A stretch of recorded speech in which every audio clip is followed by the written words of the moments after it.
Semiconductor media semi analysis ने 1 महीने से अधिक समय के बाद कई लेख प्रकाशित किए हैं, जिनमें से एक का शीर्षक है इंटेल मृत्यु के कगार पर है। यह लेख सीधे तौर पर इंटेल के वर्तमान संकट के कारण को उसकी बोर्ड ऑफ डायरेक्टर्स की अक्षमता से जोड़ता है। पहले इंटेल सेमीकंडक्टर उद्योग में एक प्रमुख कंपनी थी जो एक महत्वपूर्ण स्थिति में थी। इसके उत्पाद व्यक्तिगत कंप्यूटरों, सर्वरों और कई अन्य क्षेत्रों में व्यापक रूप से उपयोग किए जाते थे, और यह वैश्विक कंप्यूटिंग तकनीक के प्रमुख चालक में से एक था। हालांकि आज इंटेल एक अभूतपूर्व संकट का सामना कर रहा है, और इसके पीछे का मुख्य कारण बहुत हद तक इंटेल की बोर्ड ऑफ डायरेक्टर्स द्वारा किए गए निर्णयों की गलतियां हैं। आइए सबसे पहले इंटेल की बोर्ड ऑफ डायरेक्टर्स की संरचना पर एक नजर डालते हैं।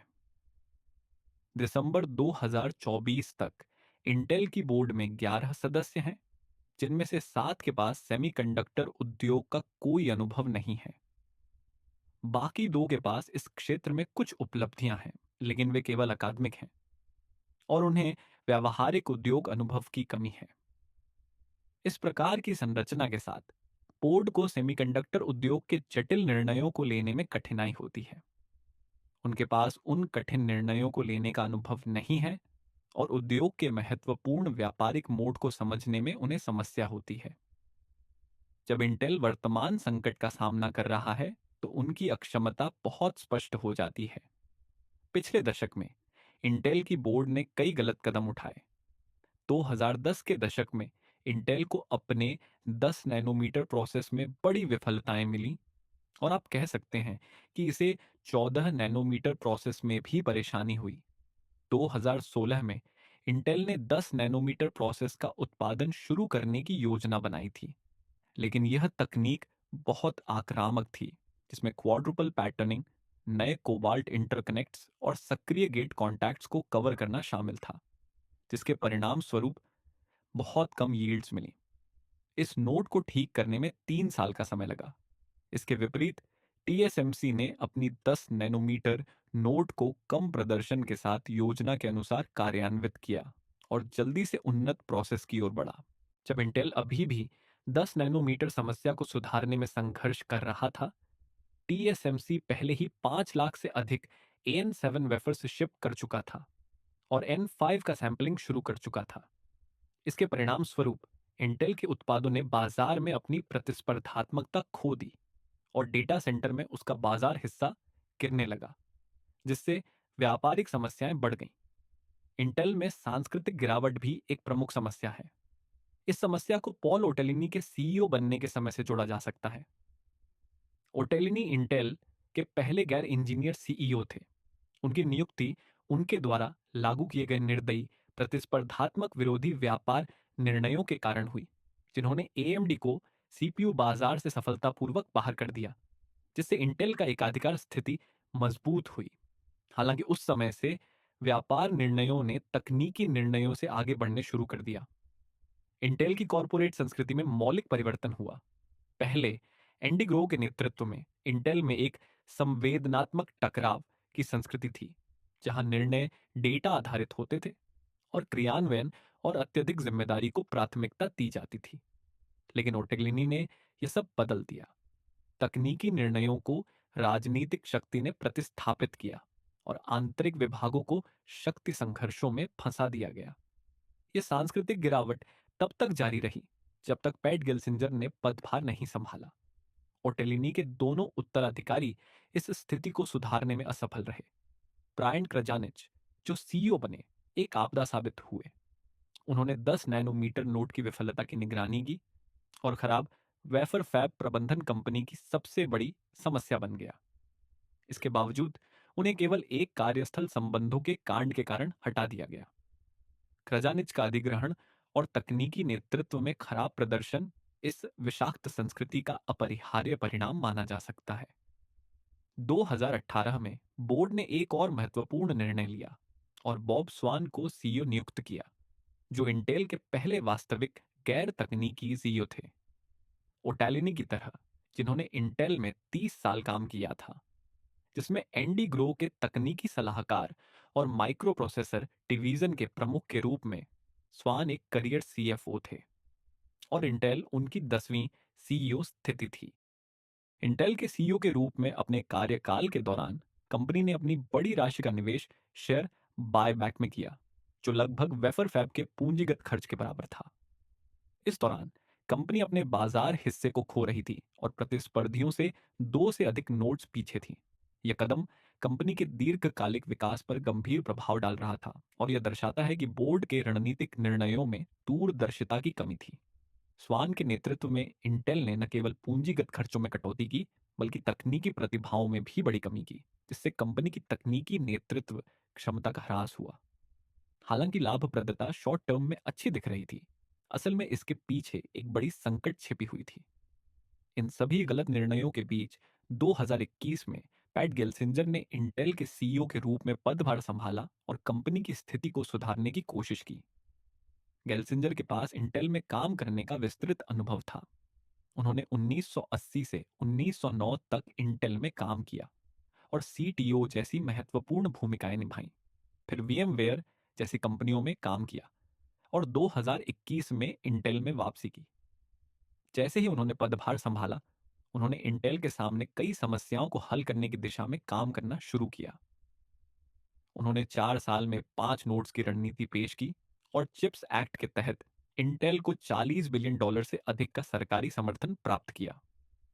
वे इंटेल की दिशा को सुधारने, तकनीकी विकास, उत्पाद प्रतिस्पर्धा और कॉरपोरेट संस्कृति को फिर से मजबूत करने की कोशिश कर रहे थे। हालांकि गेल्सिंजर के सुधार कार्यों में कुछ कठिनाइयां आई। हालांकि उन्होंने कुछ क्षेत्रों में प्रगति की, जैसे कि 10 नैनोमीटर समस्या के कारण सांस्कृतिक सड़न को मूल रूप से हल किया, लेकिन उन्होंने कुछ गलतियां भी की। उदाहरण के लिए, इंटेल की वर्तमान एआई रणनीति में समस्याएं हैं। गॉडी 3 और फाल्कन शोर्स जैसे उत्पादों के कारण इंटेल जीन एआई इन्फेरेंस या ट्रेनिंग बाजार में अच्छा हिस्सा हासिल करने में असमर्थ है। इसके अलावा इंटेल की बाहरी ग्राहक सेवा में भी कमी थी, जैसे कि टावर सेमीकंडक्टर का अधिग्रहण, जो नियामक हस्तक्षेप के कारण विफल हो गया और कंपनी ने वैकल्पिक योजनाएं समय पर नहीं बनाई। इसके अलावा कंपनी ने कठिनाई को सहयोग में न होने के रूप में दिखाया और ग्राहक केंद्रित दृष्टिकोण की कमी थी, जो टीएसएमसी जैसे प्रतिस्पर्धियों के मुकाबले अधिक स्पष्ट था। हालांकि गेल्सिंजर को कई चुनौतियों का सामना करना पड़ा, वे फिर भी इंटेल को संकट से बाहर निकालने के लिए एक योग्य उम्मीदवार थे। लेकिन बोर्ड ने गेल्सिंजर के सुधार के प्रयासों के शुरुआती संकेत दिखने के बाद जल्द ही अपनी धैर्य खो दी। अंतिम बोर्ड बैठक में गेल्सिंजर ने एक अद्यतन पूंजीगत खर्च योजना प्रस्तुत की थी, जिसका उद्देश्य इंटेल की फैब सेवाओं पर भारी खर्च को बनाए रखना था। लेकिन बोर्ड इसके प्रति अत्यंत असंतुष्ट था और अंततः उन्हें पद छोड़ने के लिए मजबूर किया। बोर्ड का यह निर्णय व्यापक विवाद का कारण बना, खासकर इस तथ्य को देखते हुए कि बोर्ड के सदस्य खुद सक्षम नहीं थे। उनका गेल्सिंजर को हटाने का निर्णय और भी अविवेकी प्रतीत होता है। इंटेल बोर्ड ने गेल्सिंजर को निकालने के बाद डेविड जिन्सनर और मिशेल जॉनस्टन होल्थहाउस को संयुक्त सीईओ के रूप में नियुक्त किया। यह निर्णय भी चिंताजनक था, क्योंकि जिन्सनर 2022 में इंटेल से जुड़े थे और पहले पेशेवर वित्तीय अधिकारी थे, जबकि मिशेल पूर्व बिक्री, विपणन और संचार प्रमुख तथा मुख्य आय अधिकारी थीं। उनके अनुभव से यह स्पष्ट होता है कि उन्हें तकनीकी विकास और सेमीकंडक्टर निर्माण जैसे महत्वपूर्ण क्षेत्रों में पर्याप्त अनुभव और क्षमता की कमी थी। इंटेल जब इतनी कठिन उद्योग प्रतिस्पर्धा और तकनीकी चुनौतियों का सामना कर रहा था, तो क्या यह नेतृत्व संयोजन इंटेल को संकट से बाहर निकाल सकेगा? इस पर संदेह था। इंटेल को उद्योग की स्थिति के बदलाव में भी बड़े चुनौतियों का सामना करना पड़ रहा है, विशेष रूप से x86 आर्किटेक्चर और उत्पाद प्रतिस्पर्धा के मामले में। स्मार्टफोन युग से पहले x38 आर्किटेक्चर सामान्य सीपीयू में प्रमुख था। इंटेल ने अपनी उत्कृष्ट प्रोसेस तकनीक और मिक x80 आर्किटेक्चर के लाभ का उपयोग करते हुए व्यक्तिगत कंप्यूटरों और सर्वरों के बाजार में प्रमुखता प्राप्त की थी। तब विंटेल गठबंधन यानी विंडोज और इंटेल ने x86 आर्किटेक्चर के व्यापक उपयोग को बढ़ावा दिया था। सॉफ्टवेयर डेवलपर्स ने विंडोज के विशाल उपयोगकर्ता आधार के आधार पर मुख्य रूप से x86 के लिए सॉफ्टवेयर लिखा, जिससे एक शक्तिशाली इकोसिस्टम बना। इसने ग्राहकों को x86 आधारित विंडोज पीसी चुनने की ओर अग्रसर किया और इसने इंटेल के सीपीयू की बिक्री को बढ़ावा दिया। हालांकि स्मार्टफोन युग का आगमन इस स्थिति को पूरी तरह से बदलने वाला था। स्मार्टफोन ने एक नया सॉफ्टवेयर इकोसिस्टम और अनुप्रयोगों को जन्म दिया, और x86 आर्किटेक्चर की पारंपरिक ताकत व्यक्तिगत कंप्यूटिंग में स्मार्टफोन क्षेत्र में नहीं पहुंच पाई। इंटेल ने स्मार्टफोन एप्लीकेशन प्रोसेसर बाजार में प्रवेश करने की कोशिश की थी, लेकिन देर से प्रवेश, अपर्याप्त प्रतिबद्धता और गलत पीसी समझी रणनीति के कारण, और स्मार्टफोन के लिए ऊर्जा दक्षता की कड़ी आवश्यकताओं को पर्याप्त रूप से ध्यान में न रखते हुए इंटेल एआरएम आधारित स्मार्टफोन एसओसी प्रतिस्पर्धियों से हार गया। स्मार्टफोन का उभार न केवल इंटेल को नए बाजार अवसरों से चूकने का कारण बना, बल्कि इसने क्लाइंट सीपीयू बाजार के परिपक्वता और परिवर्तन को भी तेज किया। उपभोक्ता इंक्रीसिंगली स्मार्टफोन पर अपना समय बिता रहे हैं, और मोबाइल फोन की कार्यक्षमता धीरे धीरे पीसी के बराबर या उससे भी अधिक हो गई है। इसके परिणाम स्वरूप क्लाइंट पीसी बाजार में संकुचन आया है, और इंटेल की क्लाइंट सीपीयू बाजार में स्थिति प्रभावित हुई है। 2020 में एप्पल ने आर्म आधारित एम सीरीज एसओसी लॉन्च किया, जिसे अपने लैपटॉप और डेस्कटॉप कंप्यूटर में इस्तेमाल किया। इसने इंटेल के साथ 15 वर्षों की साझेदारी को समाप्त कर दिया। यह बदलाव इंटेल के लिए क्लाइंट सीपीयू बाजार में एक नई और मजबूत प्रतिस्पर्धा का संकेत था। एप्पल एम एक चिप की सफलता के साथ अन्य चिप निर्माताओं ने भी क्लाइंट पीसी बाजार में आर्म आर्किटेक्चर की क्षमता को पहचाना।